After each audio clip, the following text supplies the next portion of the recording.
वेंकट चटर्जी का एक गीत वंदे मातरम का 150 साला जश्न मना रहे हैं। ये गीत जब से आया, इस गीत को कंट्रोवर्शियल माना गया, पूरे देश ने इसको कंट्रोवर्शियल गीत कहा, लेकिन लोग पढ़ते हैं, हम भी सुनते हैं। माननीय अध्यक्ष, आप बोलिए। 1996 से इस सदन में हम आ रहे हैं।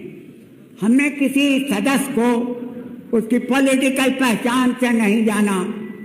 इस सदन का एक परिवार है, उस परिवार के एक व्यक्ति के रूप में जाना, अपना भाई जाना, अपना रिश्तेदार जाना।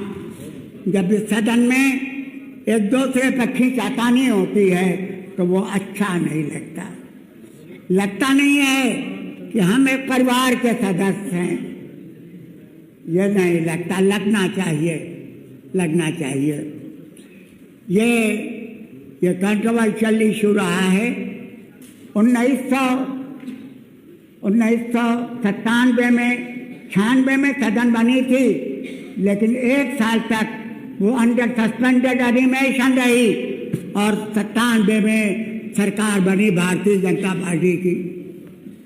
भारतीय जनता पार्टी के बेसिक शिक्षा अधिकारी ने, मंत्री ने सर्कुलर जारी कर दिया था कि वंदे मातरम स्कूलों में क्लास शुरू होने से पहले अवश्य पढ़ाया जाए।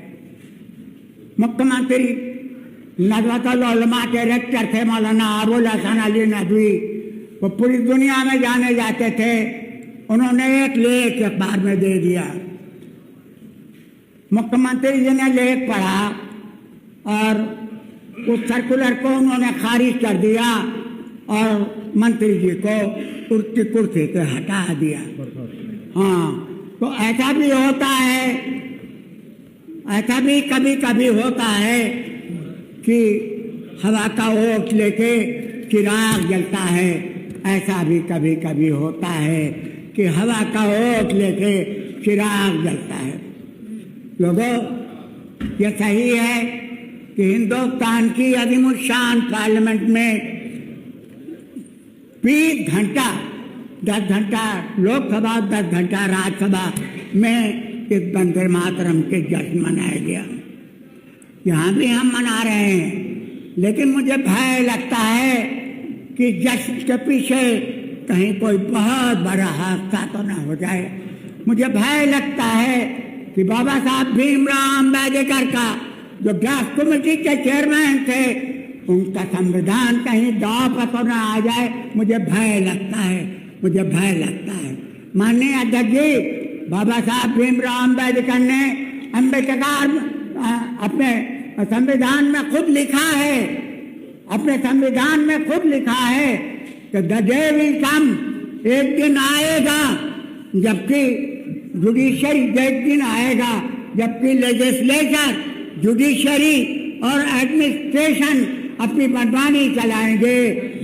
संविधान विल कीप नो मीनिंग, तो इसके बाद फिर संविधान का कोई माने नहीं रह जाएगा। संविधान हमारी आबरू है। संविधान दुनिया के सबसे बड़े संविधानों में से शुमार होता है। भीमराव अम्बेडकर संविधान कमेटी ने दुनिया के सारे मुल्कों का संविधान पढ़ा और तो हिंदुस्तान का संविधान बना। इसके फंडामेंटल राइट्स, इसके दुनिया भर के, इसके नागरिकों के राइट्स वो दुनिया में कहीं नहीं मिलते।